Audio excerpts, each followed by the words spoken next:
সেক্সোফোন, ঢোল, গগনা, পেঁপা, তাৰপিছত আৰু সেই লিষ্টখনত আৰু কি কি থাকিব পাৰে? আৰু মানুহো বজাওঁ।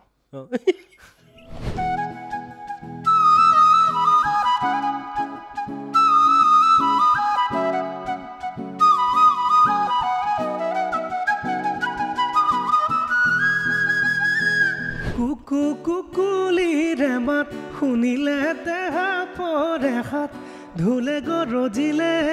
মইনা বিহু বিহু লাগে গা।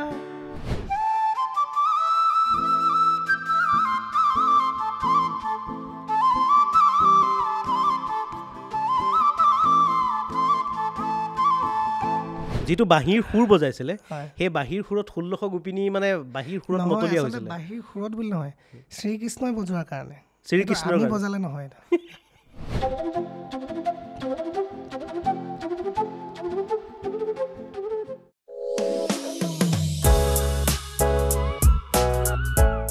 নমস্কাৰ, আমাৰ ভডকাষ্টৰ অন্য এটা খণ্ডলৈ মই অৰূপ মৰাণে স্বাগতম জনাইছোঁ। আৰু আচলতে আজি মোৰ নিজৰে এটা খুব ভাল লাগি আছে, কিয়নো আজি ভডকাষ্টত এনে এগৰাকী অতিথিক আজি আমন্ত্ৰণ কৰি আনিছোঁ, যিগৰাকী অতিথি আচলতে ক'বলৈ গ'লে কৃষ্ণ, যিগৰাকী কৃষ্ণৰ ভুৱন ভুলোৱা সুৰত কেৱল অসম নহয় সমগ্ৰ ভাৰত মোহাচন্ন হৈ থাকে। আৰু সেইগৰাকী বিশেষ অতিথি ওৱান এণ্ড অনলি লক্ষীনন্দন লাহন আজি আমাৰ মাজত উপস্থিত আছে। নমস্কাৰ। পোনে পোনে মই লক্ষীনন্দনৰ লগত কথা পাতিম, কিন্তু তাৰ পূৰ্বে আমাৰ লগত আৰু এগৰাকী অতিথি উপস্থিত আছে। মই অতিথিগৰাকীৰ ওচৰত মই চিনাকি কৰাই দিব বিচাৰিছোঁ। আমাৰ লগত আজি উপস্থিত আছে, আপোনালোকে হয়তো অসমীয়া বহুকেইখন মেগা চিৰিয়েল আপোনালোকে ঘৰত বহি চাই আছে, কিন্তু সেই মেগা চিৰিয়েলবিলাকৰ যিবিলাক পিছত আপোনালোকে যিবিলাক মিউজিক শুনে বা যিবিলাক আপোনালোকে শব্দ সংযোজন আপোনালোকে শুনি থাকে, সেই শব্দ সংযোজনৰ লগত জড়িত যিগৰাকী বিশেষ ব্যক্তি ৰিপুঞ্জয় ভূঞা, তেখেত আমাৰ লগত আছে। প্ৰথমতে ৰিপুঞ্জয় দা, মই আপোনাক স্বাগতম জনাইছোঁ অনুষ্ঠানটোলৈ। নমস্কাৰ। ৰিপুঞ্জয় দাৰ লগতো বহুতখিনি কথা পাতিম, কিন্তু পোনে পোনে আমি লক্ষীনন্দনৰ ওচৰলৈ যাম। প্ৰথমতে যিহেতু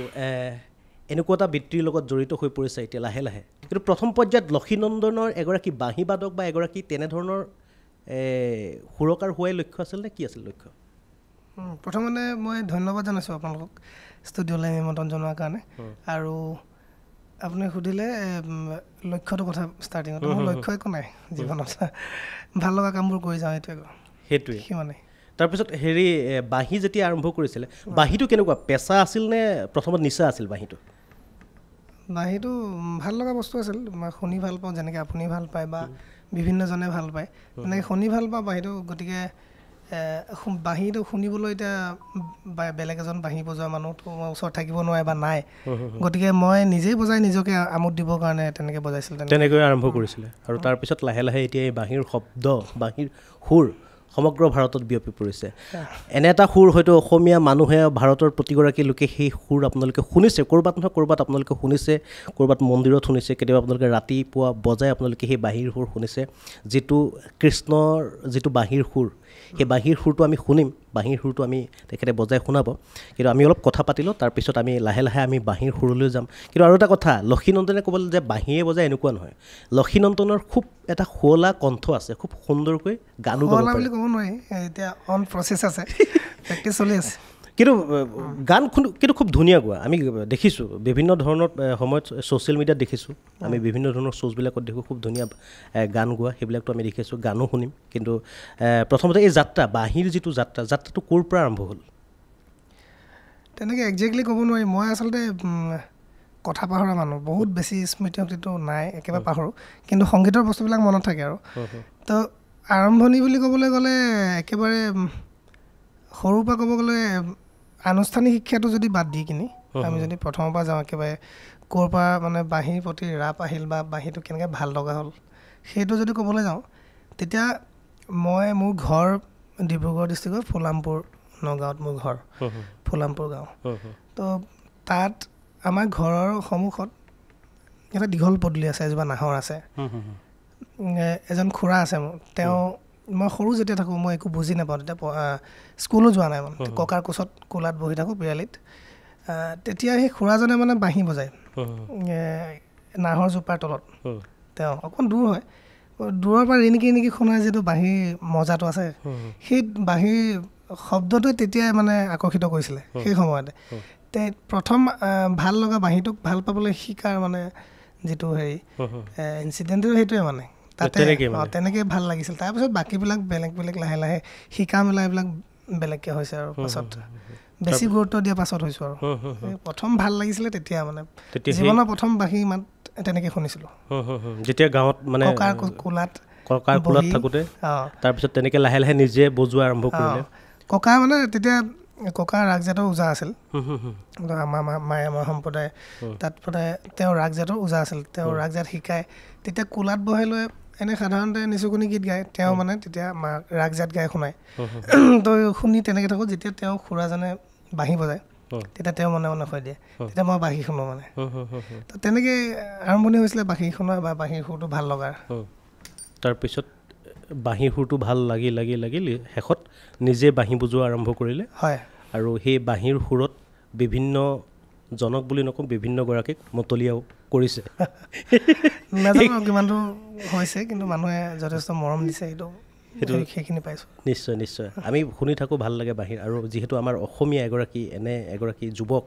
এনে এগৰাকী শিল্পী যিগৰাকী শিল্পী আজি কিন্তু ভাৰতীয় ৰাষ্ট্ৰীয় লেভেলত কেৱল অসমত যে এনেকুৱা নহয় আমি দেখিছোঁ ৰাষ্ট্ৰীয় মঞ্চটো সৰ্বভাৰতীয় মঞ্চটো কিন্তু লক্ষীনন্দন লাহনৰ এটা নাম আছে লক্ষীনন্দন লাহনক কিন্তু বিভিন্ন অনুষ্ঠানত আমি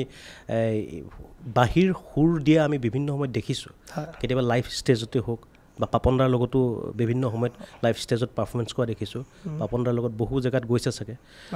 পাপনদাৰ কথাটো বাহিৰত পাপনদাৰ শ্ব' কৰা নাই বাহিৰত মই অসমতে কৈছোঁ পাপনদাৰ লগত বাহিৰত ইণ্ডিয়ান আইডল বা সাৰেগামাপা তেনেকৈ কিবা কিবি ৰিয়েলিটি শ্ব'বিলাক কৰি থকা হয় মাজে মাজে এতিয়াও চাগে আহিয়ে থাকে তাৰ সেইবিলাক আহি থাকে কিন্তু মোৰ এতিয়াহে লক্ষ্য হৈছে লক্ষ্য বুলি সুধিছিলে আপোনাক লক্ষ্য মানে এতিয়া এটা লক্ষ্য হৈছে যে এটা সময়ত দীপক শৰ্মাদেৱে বাঁহী অনুষ্ঠান কৰিছিলে অসমত চবেই ভাল পাইছিলে খুব মৰম দিছিলে বেলেগ বেলেগ বিভিন্ন ধৰণৰ মঞ্চত তেওঁক দেখা পোৱা গৈছিলে কিন্তু ক্ৰমান্বয়ে সেই বস্তুটো তেতিয়াৰ পৰা লাহে লাহে কমি আহিলে আজি এতিয়া বৰ্তমান সময়ত ক'ব গ'লে একেবাৰে নোহোৱা নিচিনা হৈছে যেনেকৈ বিলুপ্ত বুলিয়ে ক'ব পাৰি মানে সেই বাঁহী অনুষ্ঠান বুলি নহয় যিকোনো ইনষ্ট্ৰুমেণ্টেল অনুষ্ঠান তো সেই বস্তুটো মোৰ এতিয়া লক্ষ্য মানে মই ভাবিছোঁ এটা বেন কৰিছোঁ যে অসমৰ মানুহবিলাকেও ইনষ্ট্ৰুমেণ্টেল শুনক বাহিৰত চলি আছে কিন্তু সেই মানে ট্ৰেণ্ডটো বা বস্তুটো পৰম্পৰাটো আমাৰ ইয়াত কমি গৈছে বা নোহোৱা হৈ গৈছে ইনষ্ট্ৰুমেণ্টেল শুনাৰ যিটো এটা সংগীত শুনাৰ কেৱল সংগীত তাত গান নাথাকিব বা লিৰিক্স নাথাকিব সুৰ শুনাৰ যিটো মানে এটা ট্ৰেণ্ড থাকে সেই বস্তুটো বাহিৰত আছে কিন্তু আমাৰ অসমত প্ৰায় নোহোৱা নিচিনা হৈ গৈছে তো আমি চেষ্টা কৰিছোঁ এতিয়া মোৰ লক্ষ্য হৈ পৰিছে সেইটো মানে মই কৰিবলৈ চেষ্টা কৰি আছোঁ যে মানুহবিলাকে শুনক আমাৰ ইনষ্ট্ৰুমেণ্টেল এটা বেন কৰিছোঁ এই বছৰৰ পৰা তো বাকী ৰাইজক যেনেকৈ পাৰোঁ আমাৰ গতিকে ফ'কটোতো লাগিবই ফ'কটোৰ লগত আমি সংযোজন কৰি বাঁহী কেনেকৈ শুনাব পাৰোঁ বা গীটাৰ বেছ বা যিকোনো ড্ৰামছ বা ঢোল নেগেৰা বিভিন্ন ধৰণৰ মিউজিকেল ইনষ্ট্ৰুমেণ্ট লৈ এটা বেণ্ড আমি কৰিছোঁ তাকে আমি আগবঢ়াই দিবলৈ এই বছৰ এবাৰ তেতিয়াহ'লে অসমৰ জনতাই এটা ইনষ্ট্ৰুমেণ্টেল আপোনালোকে এটা দল পাব যিটো দলে আপোনালোকক পাৰফৰ্মেঞ্চ কৰি দেখুৱাব আচলতে অসমতো এনে দল আছে যে ইনষ্ট্ৰুমেণ্টেল মিউজিকৰ জৰিয়তে আপোনালোকক এণ্টাৰটেইনৰ জৰিয়তেও আপোনালোকক মানে এটা ভাল এটা পাৰফৰ্মেঞ্চ দিব পৰা বা আপোনালোকে মনোৰঞ্জন পোৱা এটা অনুষ্ঠান আপোনালোকে লাভ কৰিব বাৰু আমি আৰু কথা পাতিম তেতিয়াহ'লে এইবাৰ মই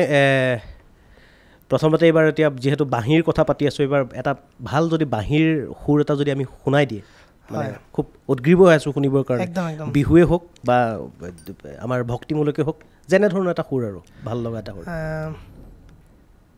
বাঁহী তেনেকৈ বজাব গ'লে মই কি বজাম মই ভাবি নাপাওঁ এইটো এটা মোক বৰ ডাঙৰ বেমাৰ বুলিয়ে কৈছোঁ মানে কোনোবাই যদি মোক সোধে কিবা এটা কয় যে বাঁহী কিবা এটা শুনক কি শুনাম মই ভাবি নাপাওঁ এইটো আপুনি কওক আজি আপোনাক দিছোঁ মই প্ৰথমতে যিহেতু অনুষ্ঠানটো আমি বাঁহীৰ যিহেতু আমাৰ বিভিন্ন মাংগলিক কাম কাজৰ লগতো জড়িত আমি বাঁহীৰ শব্দটোক আমি কৃষ্ণৰ বাঁহীৰ যিটো আমি তুলনা কৰোঁ তো তেনেধৰণৰ এটা মই মাংগলিক বা তেনেধৰণৰ এটা ডিভ'চনেল এটা যদি সুৰ বজাই দিয়ে আমি চাগে প্ৰথমতে সেইটো শুনিলোঁ তাৰপিছত আমি বিহু বা আমাৰ যিবিলাক ফ'ক আছে সেইবিলাক লাহে লাহে শুনিম যিহেতু বাঁহীত আমাৰ লোক সংস্কৃতিৰ বস্তুবিলাক মানে ইনষ্ট্ৰুমেণ্টেল আমি বেণ্ডত সন্নিৱিষ্ট কৰিছোঁ আমি বেলেগ বেলেগ ধৰণৰ আমাৰ লোকগীতবিলাক লৈছোঁ তাৰে এটা দশাৱতাৰ নৃত্য যিটো সুৰ প্ৰথমে প্ৰণাম ব্ৰহ্ম তাকে দুটা কলি বজাই দিছোঁ মই তাৰ বাঁহীত শুনি কেনেকুৱা পাই জানো বঢ়িয়া ভাল লাগিব ছাৰ নিশ্চয় ভালেই লাগিব চিটে লওঁ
ধন্যবাদ বাহ মানে কিবা এটা শান্তি পোৱা যেন লাগিছে যেন একদম ভিতৰৰ পৰা যেন এটা শান্তি অনুভৱ কৰিছোঁ বাঁহীৰ শব্দ আচলতে বাঁহীৰ সুৰত সেইটো শক্তি আছে মানুহ এজনক মানে উগ্ৰ মানুহ এজনকো হঠাৎ শান্ত কৰি তুলিব পৰা বা কোনো এজন মানুহক মানে হঠাৎ কিবা উৎসাহিত কৰি তুলিব পৰা সেই সুৰটো কিন্তু বাঁহীত আছে হয় হয় বাঁহী সুৰত শক্তিটো এতিয়া মই মোৰ নিজৰ লগতে প্ৰমাণিত হৈছে মই মানে এটা সময়ত একদম অধৈৰ্য মানে অশান্ত এজন ল'ৰা আছিলোঁ মানে উৎপতীয়া বা ঘূৰি ফুৰা বা যিবিলাক মানে সাধাৰণতে চেঙেলীয়া বয়সত উৎপতীয়া ল'ৰাবিলাক থাকেনে অঘাইটং নিচিনা ল'ৰা আছিলোঁ তো বাঁহীয়ে যথেষ্টখিনি মানে এতিয়া দেখিছে আমি কথা বতৰাতে হওক বা যেনেকৈ নহওক তেতিয়া কথা বতৰা আৰু এতিয়া কথা বতৰাৰ লগত বহুত মানে ডিফাৰেঞ্চ আছে তো তেতিয়া সময়ত বাঁহীটোৱে মোক যিখিনি সময়ত বাঁহী পাইছোঁ যেতিয়াৰ পৰা প্ৰপাৰলি মই বাঁহীত মানে সময় দিছোঁ বা ৰিয়াজ কৰিছোঁ ক্লাছিকেল মিউজিক কৰিছোঁ মই শিকিছোঁ তেতিয়াৰ পৰা ভালেখিনি মোৰ জীৱনত মানে সাল সলনি হৈছে অলপ প্ৰভাৱ পৰিছে বাঁহী বুলি নহয় সংগীতটোৱে যথেষ্ট মানে শান্ত কৰি তুলিছে বুলি মই ভাবোঁ তাৰমানে আচলতে লক্ষীনন্দন লাহনে মই নুসুধোঁ যে কি বাদ্য বজাব জানে মই সোধোঁ যে কি বাদ্য বজাব নাজানে নহয় মই বজাবতো একোৱেই নাজানো কিন্তু বাঁহীটো ভালকৈ বজাব নাজানো কিন্তু চেষ্টাহে চলি আছে চেষ্টা কৰি আছোঁ আৰু মই মাজতে দেখিলোঁ ছেক্সোফোনৰ লগত দেখিলোঁ ছেক্সোফোন ঢোল গগনা পেঁপা তাৰপিছত আৰু সেই লিষ্টখনত আৰু কি থাকিব পাৰে আৰু মানুহো বজাওঁ জকিং এটা সময়ত খেলিছিলোঁ মাৰ্চেল আৰ্ট কৰিছিলোঁ গতিকে এইটো মাৰ্চেল আৰ্টো কৰি থৈছা নেকি এই বঢ়িয়া তেতিয়াহ'লে লক্ষীনন্দন তেতিয়াহ'লে জেং কৰিলে জেং কৰি দিব মানে নাই তেনেকুৱা নহয় এতিয়া যথেষ্ট সলনি হ'ল আগতে জেঙীয়া আছিলোঁ মানে যথেষ্টখিনি সংযম হ'ল সংযম হ'ল এতিয়া কোনোবাই গালি পাৰিলেও মোৰ ভুল হ'ল বুলি মই এনেকৈ হাত জোৰ কৰা মানুহ আচলতে সেইটোৱে শক্তি সংগীতৰ সেইটোৱে শক্তি এজন মানুহক কিমান আত্মসংযম কৰি তুলিলে কিমান ধৈৰ্যশীল কৰি তুলিলে সমাজত কথা কোৱাৰ কাৰণে বা সমাজত কথা বতৰাৰ ক্ষেত্ৰত কিমানখিনি মানুহ এজনক মানে এটা বেলেগ এটা দিশলৈ লৈ গ'ল সংগীতৰ সেইটো শক্তি হয় তাৰপিছত প্ৰথম বাঁহীৰ যিটো যাত্ৰা অসমৰ পৰা গৈ সৰ্বভাৰতীয় পৰ্যায়ত গৈ বাঁহীৰ যিটো প্ৰথম যাত্ৰা আছিল কেনেকৈ আহিছিল ব্ৰেক মানে মই প্ৰথমে বাহিৰত অনুষ্ঠান পৰিৱেশন কৰিছোঁ বুলি ক'বলৈ গ'লে মই প্ৰথম আৰম্ভ কৰিছিলোঁ কলিকতাৰ পৰা কলিকতাৰ জি সাৰেগামাপা জি বাংলাৰ সাৰেগামাপা সেইটো অনুষ্ঠানত মই প্ৰথম পৰিৱেশন কৰিছিলোঁ তেতিয়া তেওঁলোকে বিহুৰ লগত তেওঁলোকৰ বাংলা সংগীতটো মানে সংযোজন কৰি কিবা কিবি বনাইছিলে আৰু বেলেগ ধৰণৰ অলপ ফিউজন নিচিনাকৈ সাৰেগামাপা মঞ্চত তো তেতিয়া বিচাৰিছিলে তেওঁলোকে তাত গ'লোঁ তাত বজালোঁ তাত যথেষ্ট মানুহখিনিৰ লগত ঘনিষ্ঠতা বাঢ়িল এতিয়া গ'লে ধৰি লওক মোক কি লাগে বা মোৰ কি ৰিকুৱাৰমেণ্ট আছে ষ্টেজত গোটেইখিনি তেওঁলোকে গম পায় মানে আৰু গোটেই মানুহখিনিৰ লগত সম্পৰ্কটো খুবেই ঘনিষ্ঠ হৈ পৰিল এবাৰ নহয় কেইবাবাৰো যোৱা হৈছে তাৰপিছত তেনেকৈ কি হয় কলিকতাৰ প্ৰায় মানুহ বম্বেত প্ৰায় বুলি ক'ব বেছিভাগ মানুহ বম্বেত বলিউডত কাম কৰি আছে তো তেনেকৈ প্ৰথম মোৰ ব্ৰেকটো দিলে শান্তনু মৈত্ৰ তেওঁ আছিলে যি বাংলা সাৰেগামাপাৰ জাজ আছিলে সেই সময়ত মই যেতিয়া গৈছিলোঁ তেওঁ খুব ভাল পালে মোক তেওঁ তেতিয়া বম্বেত এটা শ্ব' আছিলে টাইমছ মিউজিক বুলি শ্ব' এটা আছিলে তাত মানে বিভিন্ন ধৰণৰ ডাইৰেক্টৰবিলাকে ইজন ডাইৰেক্টৰ সিজনৰ মানে ধৰি লওক অপজিট মোৰ গানটো আপুনি মিউজিক ষ্টেজত কেনেকৈ সজাব আপোনাৰ গানটো মই কেনেকৈ সজাম তেনেকুৱা ধৰণৰ এটা শ্ব' আছিলে মানে ডাইৰেক্টৰবিলাকৰ শ্ব' তো আপোনাৰ গানটো মই ষ্টেজত পাৰফৰ্ম কৰিম মোৰ গানটো আপুনি পাৰফৰ্ম কৰিব তেনেকুৱা ধৰণৰ এটা শ্ব' আছিলে তো সেই শ্ব'টোৰ কাৰণে শান্তনু মৈত্ৰজীয়ে মোক প্ৰথম বম্বেলৈ মাতিলে জীৱনত প্ৰথম বম্বে গৈছোঁ তেতিয়া তাৰ আগতে আমি কলকাতাৰ লগতে সম্পৰ্ক আছিলে কাম কৰিছিলোঁ তাত তাৰপিছতে তেনেকৈ সম্পৰ্কবিলাক বাঢ়ি গ'ল তাত বিভিন্ন ধৰণৰ মানুহবিলাক লগ পালোঁ বিশাল দাদলানী আৰমান মালিক আমাল মালিক আৰমানক নাই পোৱা তাৰপিছতে আৰু বিভিন্ন ধৰণৰ বহুত মানুহ লগ পালোঁ তেনেকৈ বাঢ়ি গ'ল আৰু লাহেকৈ বম্বে শ্বিফ্ট কৰিলোঁ তাৰপিছতে শান্তনুজীৰ লগত এটা শ্ব' আছিলে গুলজাৰ চাহাবৰ শ্ব' চবেই চিনি পায় তো তেওঁৰ শ্ব'ত শান্তনুজীয়ে ষ্টেজৰ যিটো ডাইৰেকশ্যন আছিলে সেইটো কৰিছিলে তাৰপিছত তাত পাপন দাই এবাৰ গাব গৈছিলে তেনেকৈ বিভিন্ন ধৰণৰ ছিংগাৰ্ছ গৈ থাকে শ্ৰেয়া ঘোষাল শ্যান পাপন দা তেনেকৈ গৈ থাকে সেইটো শ্ব'ত গুলজাৰ চাহাবৰ লগত পৰিৱেশন কৰিবলৈ তো সেই বেণ্ডটোত মই আছিলোঁ তেতিয়া প্ৰথম মোক পাপন দাই তাত লগ পাইছে তাৰপিছতে মুম্বাইতে লগ পাইছে তাৰপিছতে তেনেকৈ চলি আছে আৰু চিনেমা বেকগ্ৰাউণ্ড স্ক'ৰ গান বা ৰিয়েলিটি শ্ব' তাৰপিছতে ইণ্ডিয়ান আইডল ৰিচেণ্ট যোৱা বছৰ 2023 তাৰপিছত সাৰেগামাপা দুটাতে কৰা হ'ল এতিয়া কৰি আছে আৰু বাকী আকৌ মাজে মাজে কেতিয়াবা কৰোঁ তাত মানে গোটেই বছৰটোৰ কাৰণে এগ্ৰিমেণ্ট কৰিবৰ কাৰণে তেওঁলোকে বিচাৰে বা কয় কিন্তু মানে মই ইমান বেছিকৈ এংগেজ হৈ থাকিলে মই নিজেই ধৈৰ্য নাইকিয়া বুলি কৈছোঁ যে ধৈৰ্যটো কম আছে অলপ কিন্তু গোটেই বছৰটো তাত এংগেজমেণ্ট যদি হৈ যায় মানে কামবিলাকৰ কাৰণে বাকী নিজৰ কামবিলাক ৰৈ যায় নিজৰ কামবিলাকৰ কাৰণে মই যেনেকৈ এতিয়া বেণ্ড এটা কৰিছোঁ মোৰ ইচ্ছা এটা আছে যে ইনষ্ট্ৰুমেণ্টেল বেণ্ড এটা হওক অসমীয়া শুনক ইনষ্ট্ৰুমেণ্টেল কেনেকুৱা হয় অসমৰ মানুহবিলাকৰ ইনষ্ট্ৰুমেণ্টেল শুনাৰ অভ্যাস হওক অকল গানেইটো সকলো নহয় গানৰ বেকগ্ৰাউণ্ডতো যথেষ্টখিনি মানুহ জড়িত হৈ থাকে গান এটা যেতিয়া এজন গায়কে গায় তাৰ পিছত বহুত মানুহৰ কষ্ট থাকে সেই মানুহৰ কষ্টখিনি মই ভাবোঁ মানে কোনোবা এখিনিত সঠিক মানে যিটো মানুহে মূল্য বুলি কৈছোঁ আৰু মূল্য বুলি বেলেগ ৱৰ্ড থাকিব সঠিক যিটো মূল্য সেইটো পোৱা নাযায় গোটেই ক্ৰেডিটটো মানে সঠিক ক্ৰেডিট হয় একজেক্টলি ক্ৰেডিটটো সেই গায়কজন বা গায়িকাগৰাকীয়ে পায় বাকীখিনি ছাপৰ্টিভ হেৰিতে থাকে বা এনেকুৱা নহয় তেওঁলোকৰো যথেষ্টখিনি কষ্ট থাকে যিখিনি মানুহ বেকগ্ৰাউণ্ডত থাকে তো মই ভাবিছোঁ কি আমিও বেকগ্ৰাউণ্ডৰ মানুহ মই বাঁহী বজাওঁ যিহেতু বহুত গানত বজাইছোঁ বা বিভিন্ন ধৰণৰ শ্ব'ত বেলেগৰ লগত একম্পানী কৰিছোঁ বা মোৰ বেণ্ডটো আমি গোটেইখিনিয়ে চবৰ লগত বেলেগ বেলেগ ধৰণৰ কাম কৰিছোঁ এতিয়া এই ৰিপুদায়ে ধৰি লওক আৱহ সংগীত কৰি আছে এখন চিৰিয়েলত তেওঁ কথাটো হয়তো বহুতে গম নাপাব পাৰে কিন্তু আজি ইয়াত আহিছে বা এইটো চেনেলৰ জৰিয়তে মানুহে গম পাব কিন্তু মই বিচাৰোঁ কি আমাৰ যিখিনি মিউজিচিয়ান বন্ধু আছে তেওঁলোকে ইনষ্ট্ৰুমেণ্টেল জৰিয়তে মানে নিজৰ পাৰদৰ্শিতা বা সেই ক্ৰেডিটখিনি পায় যাতে মানুহৰ আগত আৰু মানুহে জানক আৰু জানক বুলি নহয় মানুহেও তাৰ পৰা যথেষ্টখিনি মনোৰঞ্জন পাব বুলি মই ভাবোঁ কাৰণ গানৰ পৰাতো পাই আছে ইমান দিনে এটা গান যদি এজন অকলশৰে ছিংগাৰ এজনক থিয় কৰাই কিনে ষ্টেজত গাব দিয়ে একো যদি মিউজিক নাবাজে হয়তো সেইটো শুনিবলৈ অকণমান অসুবিধা হ'ব পাৰে কিন্তু যেতিয়া এখন গীটাৰ বা বাঁহী এটাৰ লগত যদি খালীকৈ শুনে সেইটো শুনিব পৰা যায় বা মই ক'ব খুজিছোঁ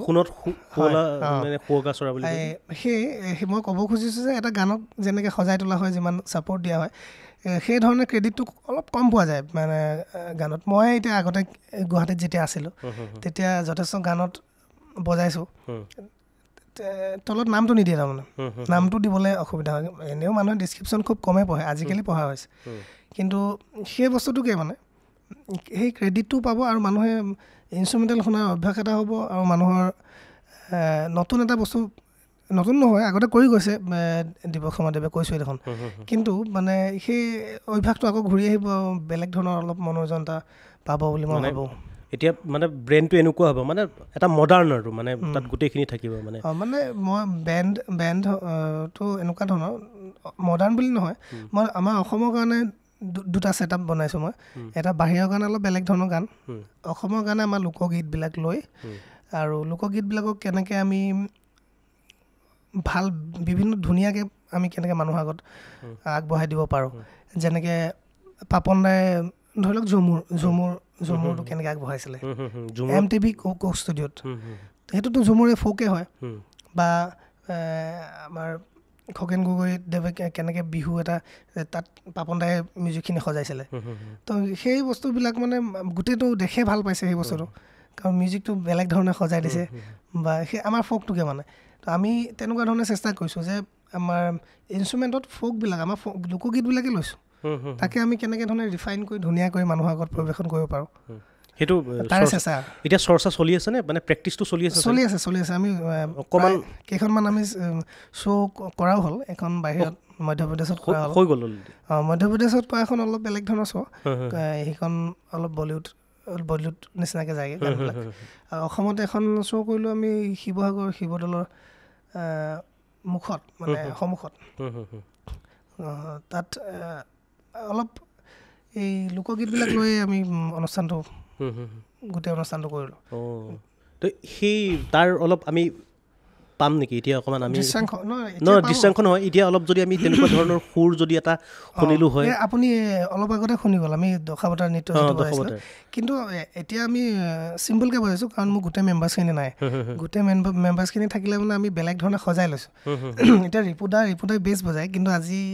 উপায় নোহোৱাত তেওঁ গীটাৰখন ল'বলগীয়া হৈছে তেওঁ গীটাৰো বজায় কিন্তু আচলতে বেণ্ডত তেওঁ বেছ বজায় তো গীটাৰখনত তেওঁ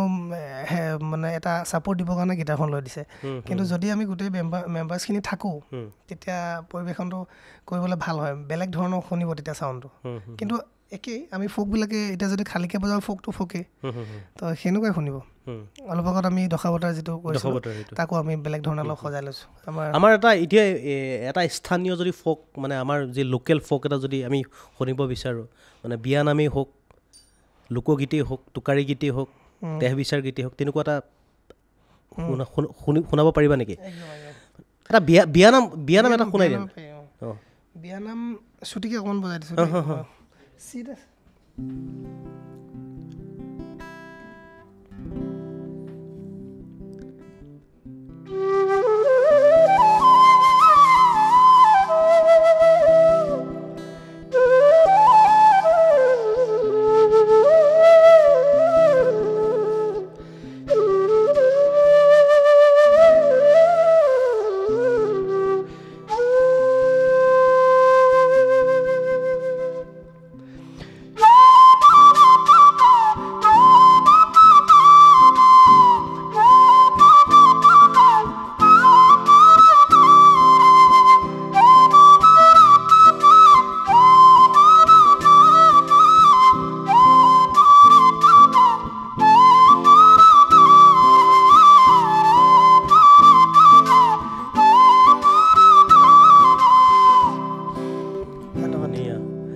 এটা কলি শুনিলোঁ ভাল লাগিল ছুটিকৈ শুনিলোঁ কিন্তু ভাল লাগিলে তাৰপিছত মই এতিয়া আপকামিং প্ৰজেক্টছবিলাকৰ বিষয়ে অকণমান যাব বিচাৰোঁ মানে যিহেতু এটা ক'লে এটা ব্ৰেণ্ডৰ কথা কৈ আছা আৰু নতুন কিবা কিবি ব্ৰেণ্ডটোতো সেইটোতো হ'বই সেইটোতো ইতিমধ্যে চলি আছে বা আপোনালোকে সাজু হৈছে এতিয়া নতুনকৈ আৰু কি প্ৰজেক্ট লোৱা হৈছে নতুন মাৰ্চ মাহতে এটা মোৰ বিহুসুৰীয়া গীত এটা ৰিলিজ কৰাৰ কথা চলি আছে কিন্তু বহুত আগতে কোৱা 6 মাহমানৰ আগতে কৰি থোৱা লিখিছে আমাৰ সুনীত গগৈ সকলোৰে পৰিচিত যথেষ্ট জনপ্ৰিয় সুনীত দাই লিখিছে সুৰ কৰিছে আমাৰ অঞ্চুৰাজ কাশ্যপ আৰু সংগীত আমাৰ অংকুৰ ডেকাই কৰিছে ভাইটি খুব ধুনীয়া বাঁহী বজায় আৰু সংগীত ব্যৱস্থাপনাও কৰে তো সেই গীতটোকে আমি কাম চলি আছে এতিয়া গানটো আমি শুনিব পাৰিম নেকি অকণমান কলি এটা অকণমান পাৰিব কিন্তু বিহু শুনি আৰু বৰ্তমান মোৰ ডিঙিটো মানে অৱস্থা নাইকিয়া হৈ আছে এনেই অকণমান গাই দিব পাৰিম বেসুৰা শুনিব একো নাই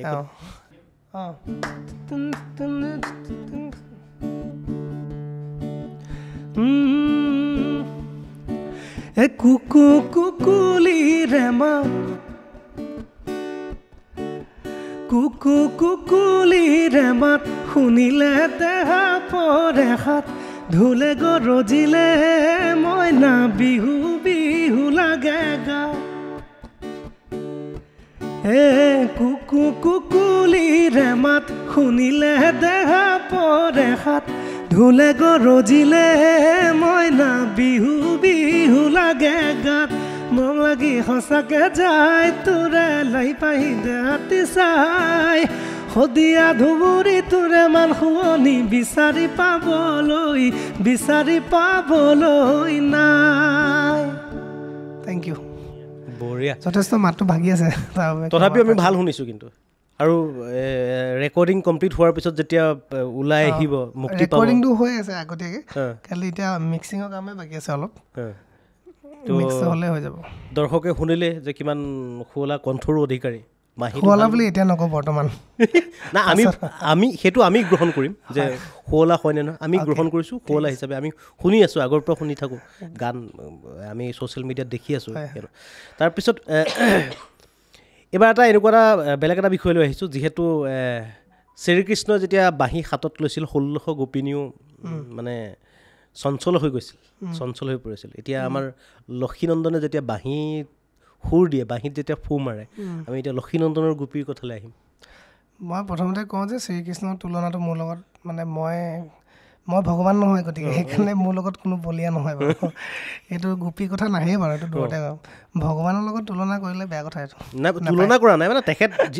যিটো বাঁহীৰ সুৰ বজাইছিলে সেই বাঁহীৰ সুৰত 1600 গোপিনী মানে বাঁহীৰ সুৰত মতলীয়া হৈছিলে বাঁহীৰ সুৰত বুলি নহয় শ্ৰীকৃষ্ণই বজোৱাৰ কাৰণে শ্ৰীকৃষ্ণই বজালে নহয় আমি বজালে শ্ৰীকৃষ্ণই বজাইছে তেওঁ ভগৱান হয় তেওঁৰ কাৰণে অভিয়াছলি শ্ৰীকৃষ্ণই যদি বাঁহী নবজালে হ'লে বেলেগ কিবা যদি কৰিলে হ'লে সেইটো কাৰণেও পগলা হ'ল তেতিয়াও পগলা হ'ল যিহেতু আমি মানুহ হয় মনুষ্য হয় আমি ভগৱান নহয় গতিকে কোনোবা এজন মানুহৰ মনত অকণমান শান্তি হ'ব পাৰে মোৰ বাঁহীটো শুনি সেইটো এটা বেলেগ কথা মানুহে ভাল পাব পাৰে তেওঁৰ কাৰণে যিটো ক্ৰেজ আছে বা মই যেনেকৈ ভাল পাওঁ তেওঁক সেই বস্তুটো কম্পেয়াৰ কৰাটো ভাল কথা নহয় আৰু মুকলিকে পাতিছোঁ যিহেতু প্ৰেমৰ কথাটো প্ৰেমক লৈ কি ধাৰণা লক্ষীনন্দনৰ প্ৰেম এটা পবিত্ৰ বস্তু মই যেনেকৈ মাক ভাল পাওঁ বা মাৰ কাৰণে মোক প্ৰেম যি আছে বা মায়ে মোক যেনেকৈ ভাল পায় সেইটোৱে আৰু নিস্বাৰ্থভাৱে ভাল পোৱাটো প্ৰেম মই মোৰ ফালৰ পৰা মই ভাবোঁ প্ৰেমটো সম্পৰ্ক নহয় প্ৰেমটো অনুভৱে হয় সেইটো হয় আচলতে এনেকুৱা নহয় প্ৰেম মানে আচলতে কাৰোবাৰ লগত সম্পৰ্ক থাকিলে প্ৰেম হ'ব বুলি কথা নাথাকে বা কাৰোবাৰ লগত সম্পৰ্ক নাথাকিলে প্ৰেম নহ'ব বুলি কথা নাথাকে প্ৰেমটো অনুভৱ কৰা বস্তুহে হয় সেইটো সম্পৰ্কটো এটা বেলেগ বস্তু সম্পৰ্ক কাৰোবাক বেয়া পোৱা মানুহজনৰ লগতো আপোনাৰ সম্পৰ্ক থাকিব পাৰে ৰিলেশ্যনশ্বিপ কিন্তু প্ৰেমটো নাথাকিব পাৰে সেইটো হয় খুব লাকি মানুহ থাকে যাৰ সম্পৰ্কও হয় প্ৰেমো হয় দুয়োটাই থাকে আৰু সেই লাকি লক্ষীনন্দন হয় মই লাকি হয় কাৰণ মই জীৱনত মাৰ নিচিনা এগৰাকী প্ৰেমিকা পাইছোঁ মাতকৈ আৰু ওপৰত কোন নাই সেইটোতো হয়েই মানে আমি সেইটো প্ৰেমৰটো বাৰু আমি ধাৰণাটো গম পালোঁ লক্ষীনন্দনৰ মুখে আমি ইটো প্ৰেমৰ কথা ক'ব যিটো প্ৰেমৰ মই বুজাব বিচাৰিছোঁ একেই কথা এইটো মানে কি হয় সময়ৰ লগত যেতিয়া এটা সময় তেনেকুৱা হয় মাৰ নিচিনাকৈ মৰম কৰা মাৰ নিচিনাকৈ কেয়াৰ কৰা জীৱনলৈ আহে তো সেইগৰাকী লাইফ পাৰ্টনাৰ হয়গৈ এতিয়ালৈকে মানে হোৱাগে নাই হ'ব চাগে মানে সেইটো বস্তুটো ভগৱানে লিখি দিয়া বুলি কয় সেইটো কোনেও ক'ব নোৱাৰে মই লিখি দিয়া ভগৱানে লিখি দিয়া এগৰাকী পোৱা নাই চাগে এতিয়ালৈকে নাপালে সেইটো মই ক'ব নোৱাৰোঁ এতিয়া ভগৱানে কাক লিখি দিছে মই কেনেকৈ গম পাম এতিয়া যেতিয়া হ'ব তেতিয়া গম পাম আপোনালোকেও গম পাব বাৰু তেতিয়াহ'লে অকণমান ডিপ্ল'মেচি মানে অলপ এনচাৰটো অলপ বাৰু কোনো কথা নাই এতিয়া যিহেতু বাহিৰতো বহুতখিনি সুৰ মানে বাঁহীৰ সুৰ দিছা বাহিৰৰ সংগীততো দিছা বলিউডতো দিছা বলিউডত এনে কিবা গান চান আছেনে যি গানত মানে আছে আছে বলিউডত প্ৰায়কেইখন ভালেকেইখন চিনেমাৰ সংগীতৰ লগত জড়িত আৰু গানৰ লগতো শ্ৰেয়া ঘোষালৰ আছে কেইটামান গান মই বজোৱা এখন চিনেমা আছিলে লষ্ট বুলি ইয়ামি গৌতম আছিলে তাত বজাইছিলোঁ তাৰপিছত এখন আছিলে শ্বেৰ দিল বুলি য'ত পংকজ ত্ৰিপাঠী আছিলে সেইখন চিনেমাত প্ৰায় বজোৱা হৈছে গানকেইটা আৰু বেকগ্ৰাউণ্ড স্ক'ৰ তাৰপিছতে আৰু এখন চিনেমা আছিলে অক্ষয় কুমাৰ এখন চিনেমা আছিলে নামটো পাহৰি গ'লোঁ মই এইটো কি আছিলে ৰাম সেতু তাৰ আৱসংগীত তাৰ লগত জড়িত আছিলোঁ সেই বাঁহী বুলি নহয় বিভিন্ন বেলেগ ধৰণৰ বেলেগ ইনষ্ট্ৰুমেণ্টৰ লগতো জড়িত আছিলে আৰু এটা খুব বাঁহীৰ শব্দ বুলি ক'লে বাঁহীৰ সুৰ বুলি ক'লে আমি ইণ্টাৰনেটত বা যেতিয়া ইউটিউবত চাৰ্চ কৰি দিওঁ তেতিয়া কিন্তু অ' মাই গড বা যিখন আমি OMG যিখন চিনেমা সেই চিনেমাখনৰ যিটো অক্ষয় কুমাৰে যিটো বাঁহীৰ যিটো সুৰ বজাইছিলে সেই সুৰটো কিন্তু আমি পাই যাওঁ সেইটোৱে আহে প্ৰথমতে আৰু লক্ষীনন্দনৰো দেখিছোঁ সেই সুৰটো লক্ষীনন্দনেও নিজেও কভাৰো কৰিছে আমি পাইছোঁ তো সেই সুৰটো কিন্তু এবাৰ শুনাই দিব পাৰা নেকি শুনিব পৰা যায় খুব শুৱলা সুৰ এটা মানে ভাল লাগে সেই সুৰটো শুনি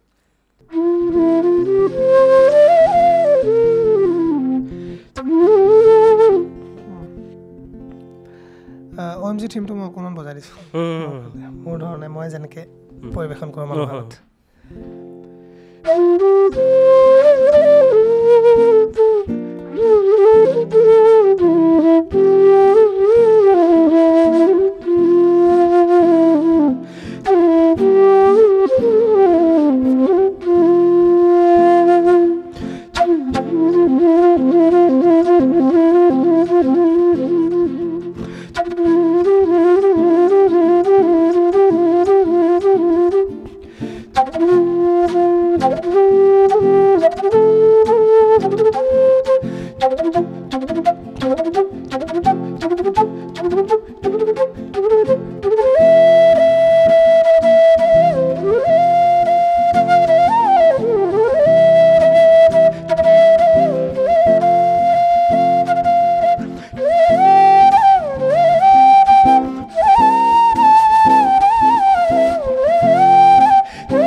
বাঁহীৰ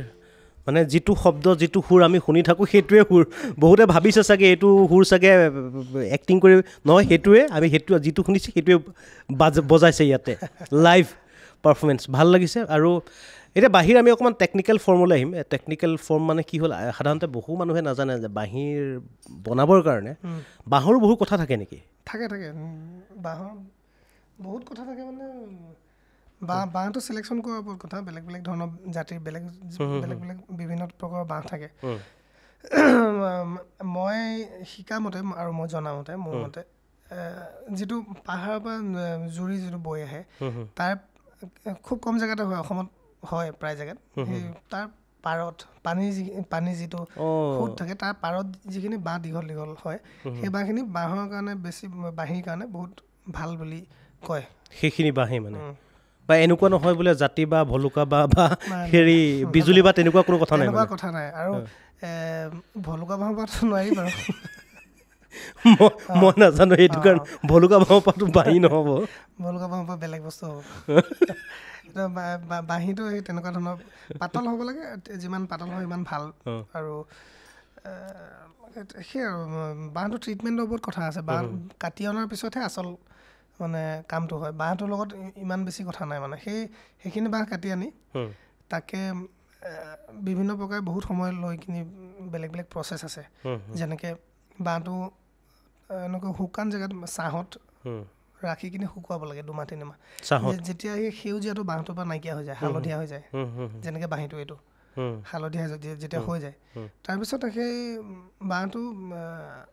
পানীত তিয়াই ৰাখিব লাগে প্ৰায় 2-1.5 মাহ পানীত তাৰপিছত ওলাব লাগে ওলাই সেই বাঁহখিনি সেই পানীটো ওলাই শুকাই নোযোৱালৈকে ছাঁহত ৰাখি কিনি শুকুৱাব লাগে প্ৰপাৰ বাঁহটো তাৰপিছত আৰু বিভিন্ন ধৰণৰ প্ৰচেছ আছে নহ'লে মই বাঁহী বনাবলৈ আজি টিউটৰিয়েল দিয়া নহ'ব আৰু বহুত এতিয়া বাঁহী এনেই কেই প্ৰকাৰ বাঁহী থাকে মানে আপোনাৰ বাঁহী প্ৰকাৰ বহুত আছে প্ৰত্যেকখন দেশতে বেলেগ বেলেগ বাঁহী আমাৰ অসমতে এতিয়া বড়োবিলাকৰ বেলেগ বা বিভিন্ন ধৰণৰ মিচিংবিলাকে বেলেগকৈ বজায় বাঁহী বনোৱা শৈলী আৰু বজোৱাৰ হেৰিটো দুইটা বেলেগ আৰু বিভিন্ন প্ৰকাৰৰ বাঁহী আছে আপুনি মানে শেষ কৰোঁ বুলি ক'লে বহুত সময় লাগিব এতিয়া আপোনাৰ ইয়াতে মই দেখিছোঁ মানে আপোনালোকে হয়তো দৰ্শকসকলে দেখা নাই এটা তলতে লক্ষীনগৰৰ তলতে এটা ডাঙৰ এটা বাকচ পৰি আছে য'ত বাঁহীৰ মানে প্ৰায় 25-20টামান বাঁহী আছে নেকি বহুতকেইটা বাঁহী লৈ আছে মানে বিভিন্ন ধৰণৰ এটা বাঁহী দেখিছোঁ এইটো কিন্তু এইটো বাঁহৰ নহয় নেকি বাঁহীটো এইটো PVC মানে এইটো প্লাষ্টিকৰ পাইপৰ এই বাঁহীটো কেতিয়া কোন সময়ত ব্যৱহাৰ কৰা হয় কেনেধৰণৰ সুৰবিলাকৰ ক্ষেত্ৰত এইটো ল' অক্টেভৰ বাঁহী ডি শ্বাৰ্প ল' অক্টেভৰ বাঁহী যেতিয়া ডি শ্বাৰ্পৰ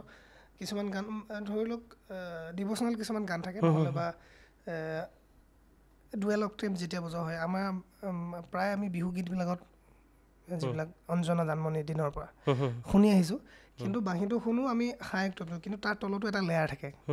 যিটো ল' অক্টেভত বজোৱা হয় সেইটোৱে বাঁহীটোক ছাপৰ্ট কৰি শুৱনি কৰে সেই বস্তুটো সাধাৰণ ৰাইজে খুব কম গম পাব বুলি মই ভাবোঁ কাৰণ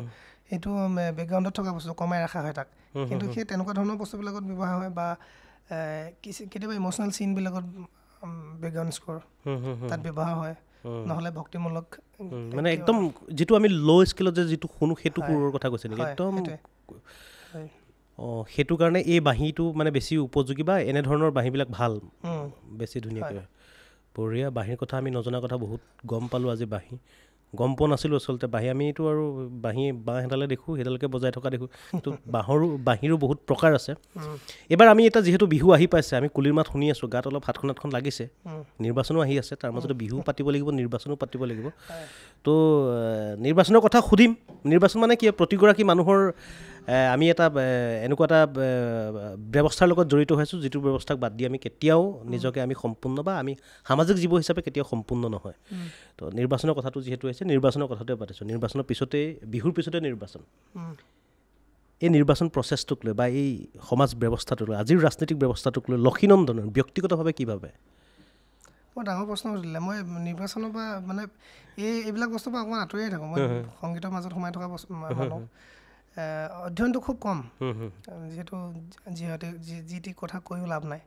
তো আপুনি প্ৰপাৰ কি ভাবে বুলি সোধাতকৈ কিবা যদি আপোনাৰ বিশেষ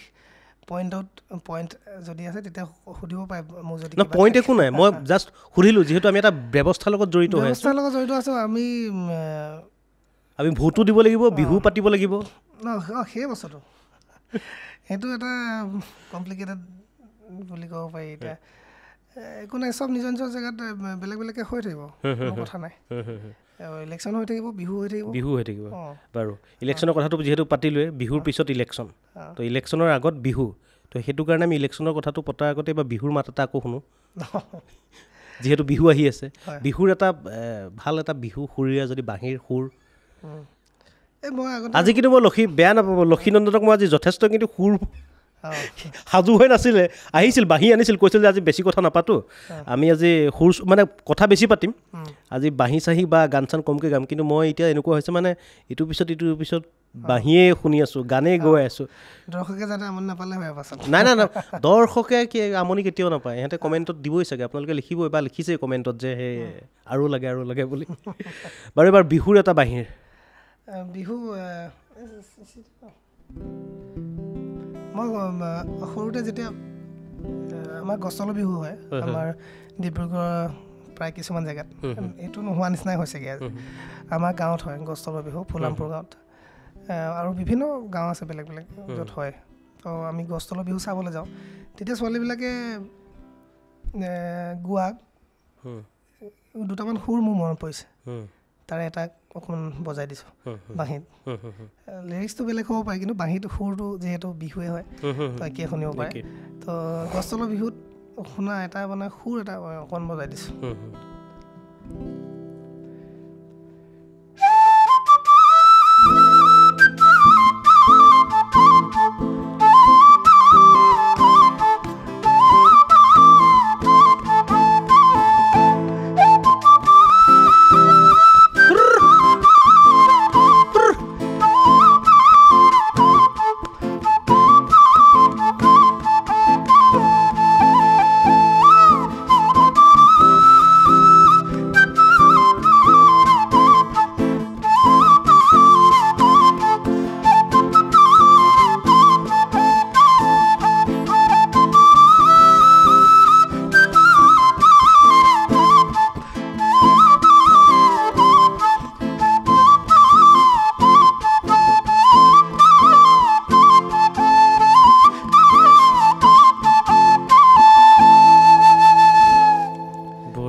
বিহু বিহু লাগিয়ে গ'ল কুলিমাত শুনি আছোঁ এইফালে বাঁহীৰ বিহু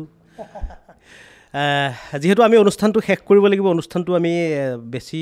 দীঘলকৈ দিবও নোৱাৰোঁ আমাৰ সময়ৰ বাধ্যবাধকতা আছে আমি অনুষ্ঠানটো শেষ কৰিম কিন্তু অনুষ্ঠানটো শেষ কৰাৰ পূৰ্বে লক্ষীনন্দনে বিহুৰ পূৰ্বে অসমৰ জনতাক কি ক'ব বিচাৰে নিজৰ ফালৰ পৰা মোৰ ফালৰ পৰা বহুত বহুত শুভেচ্ছা কেইবাবছৰ আমাৰতো মাজতে বন্ধকে গ'ল বিহু 2 বছৰ এতিয়া উদযাপন কৰিবলৈ পাইছোঁ ভালকৈ উদযাপন কৰিব লাগে অকণমান শান্তি শৃংখলা বজাই কাৰণ আজিকালি দেখা পোৱা যায় মানে বিহুৰ সময়ত বিহু বুলি মানে উৎপাতটো বেছি হয় বাইকত হেলমেট নিপিন্ধাকৈ চলোৱা মোৰ নিজৰ ভাইটিয়ে কথাই কৈছোঁ বেলেগৰ কথা নকওঁ খুব স্পীড চলোৱা কিবা মই খুব ফোন কৰি গালি পাই থাকোঁ এইবিলাক নকৰিবি কাৰণ সেই সময়খিনি উৎপাতত মানে নিজৰ জীৱনটোতো কথা চিন্তা কৰা নাযায় লগতে বেলেগ এজনৰ কথাও ভাবা নাযায় ভাবিব লাগে কিছুমান কথা কাৰণ বিহু ফূৰ্তিটো কৰিব লাগে কিন্তু মানে অকণমান মেইনটেইন কৰি চলিব লাগে সেই সময়খিনি সীমাবদ্ধতাখিনি বুজি পাব লাগে আৰু সেইখন উদণ্ড হৈ একো লাভ নাই লাভ নাই হয় আৰু সেইখিনিয়ে লক্ষীনন্দনে ক'লে আৰু ইতিমধ্যে আমি আপোনালোকক জনাইছোঁ যে শুভেচ্ছাটো জনোৱা নহ'লে দেখোন মই বিহুৰ শুভেচ্ছাও জনাইছোঁ বিহুৰ শুভেচ্ছাও জনাই আৰু মই মানে ক'বলৈ বিচৰা বিষয়টো এইটোৱে মানে যিহেতু লক্ষীনন্দনৰ ফালৰ পৰা তেওঁলোকে এইবাৰ এটা আছে তেওঁলোকৰ এটা বেণ্ড আছে আকৌ এটা নতুন ব্ৰেণ্ডটো নতুনকৈ সজাইছে এইবাৰ বিহুৰ কাৰণে বিশেষকৈ বিহুক লক্ষ্য ৰাখি তেওঁলোকে নতুনকৈ নতুন পদ্ধতিৰে নতুন ডিজাইনেৰে সজাইছে আপোনালোকে এটা ইনষ্ট্ৰুমেণ্টেল য'ত আপোনালোকে বাদ্যযন্ত্ৰৰ যি এটা অনুষ্ঠান এটা সুৰীয়া অনুষ্ঠান উপভোগ কৰিব পাৰিব আৰু যদি বিচাৰিছে আপোনালোকে যোগাযোগ কৰক আপোনাৰ কাষৰ যিখন বিহু অনুষ্ঠান আছে তাৰো আপোনালোকে যোগাযোগ কৰি আপোনাৰ যি স্থানীয় যিসকল লোক আছে বা আপোনালোকৰ যি বিভিন্ন আপোনালোকৰ ওচৰৰ সমাজখনক বা আপোনাৰ নিজৰ সমাজখনক আপুনি এটা ধুনীয়া অনুষ্ঠান উপহাৰ দিব পাৰিব এইখিনিতে মই এটা কথা কৈ দিওঁ যিহেতু মই এবাৰ অনুষ্ঠান অকলে কৰাৰ কথা আছিলে কিন্তু আমাৰ পাপন দাই আগতেও আমি এইবছৰ অনুষ্ঠান একেলগে কৰিছোঁ যে এইবছৰো তেওঁ ফোন কৰিলে মই তেতিয়া কৈছিলোঁ আমাৰ বেণ্ড এটা কৰা হৈছে গতিকে তেওঁ ক'লে যে মই এনেও বেছি শ্ব' নকৰোঁ গতিকে তই বাকীখিনি তই কৰিবি কিন্তু এবাৰ এপ্ৰিল মাহটোত মানে যথেষ্টখিনি কেইবাটাও শ্ব' তেওঁৰ লগত অনুষ্ঠান পৰিৱেশন কৰা হ'ব তাৰপিছতে আমি মে'ৰ পৰা আমাৰ গোটেই বেণ্ডৰ যিটো হেৰি হ'ব এতিয়া কেইবাখনো শ্ব' বুক হৈছে অলৰেডি কিন্তু মে' মাহত আমি বিশেষকৈ মানে আমাৰ বেণ্ডটোৱে পাৰফৰ্ম কৰিবৰ কাৰণে এবাৰ হেৰি কৰিছোঁ মানে পাপন দাৰ লগতো ব্যস্ত থাকিব লাগিব দুইটা কামে কৰা হ'ব তাৰমানে পাপন দাৰ লগতো ব্যস্ত থকা হ'ব মানে কাৰণ তেওঁৰ পৰা যথেষ্টখিনি শিকিবলৈ পাইছোঁ আৰু তেওঁ ষ্টেজত কেনেকৈ পাৰফৰ্ম কৰে মানুহৰ লগত কেনেকৈ ইণ্টাৰেকশ্যন বা বহুত টেকনিকেল কথা বিভিন্ন ধৰণৰ কথা তেওঁৰ পৰা শিকিবলৈ পাইছোঁ গতিকে তেওঁৰ লগত থাকিলে মই শিকিবলৈ পাওঁ যথেষ্টখিনি মই ভালো লাগে গোটেই বেণ্ড মেম্বাৰ্ছখিনি ইমান ভাল মিউজিচিয়ানখিনিৰ লগত পাৰফৰ্ম কৰে তাৰ উপৰিও তেওঁ নিজে যেতিয়া কৈছে তো সেইটো আৰু ভাল লগা কথা তেওঁ নিজে বিচাৰিছে মোক গতিকে এপ্ৰিল মাহটো তেওঁৰ লগত এংগেজ বুলি নহয় মানে আমি অনুষ্ঠান একেলগে পৰিৱেশন কৰিম আৰু মে' মাহটোত আমাৰ classic folk band classic folk the classic folk মই লক্ষীনন্দন লাহন আৰু বেণ্ড ক্লাছিক ফ'কে আমি মে' মাহত অনুষ্ঠান পৰিৱেশন কৰিম আপোনালোকে যোগাযোগ কৰক লক্ষীনন্দনৰ সৈতে দ্য ক্লাছিক ফ'ক বেণ্ডক আপোনালোকে আমন্ত্ৰণ দিয়ক আৰু এটা সুন্দৰ অনুষ্ঠান আপোনালোকে উপভোগ কৰক আৰু আমি যোৱাৰ পূৰ্বে আপোনালোকক কৈছিলোঁ যে এটা লক্ষীনন্দনৰ এটা সুৰ আছে যিটো সুৰে সমগ্ৰ ভাৰতবাসীক মোহাচন্ন কৰি ৰাখিছে বিভিন্ন সময়ত আপোনালোকে এই সুৰ শুনি আছে আৰু সেই বিশেষ সুৰটো হৈছে কৃষ্ণ হয় কৃষ্ণক লৈ এটা বিশেষ সুৰ বাঁহীত সুৰ দিছিল আৰু এই সুৰটো ইমানেই ভিউজ ইমানেই মানুহে চাইছে ইমানেই শুনিছে মানুহে এবাৰ আমি নিজে এবাৰ লাইভত শুনি চাব বিচাৰোঁ একদম নিশ্চয়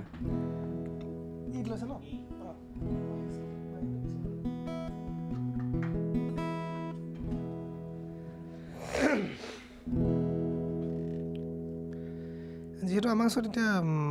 মিউজিচিয়ান আৰু আমি বহুত টেকনিকেল বস্তু অলপ অভাৱ আছে গতিকে আমি যেনেকৈ পাৰোঁ ৰকে আমি ৰাখিবলৈ চেষ্টা কৰিছোঁ কৃষ্ণা থিমটো অলপ বজাই দিছোঁ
থ্যাংক ইউ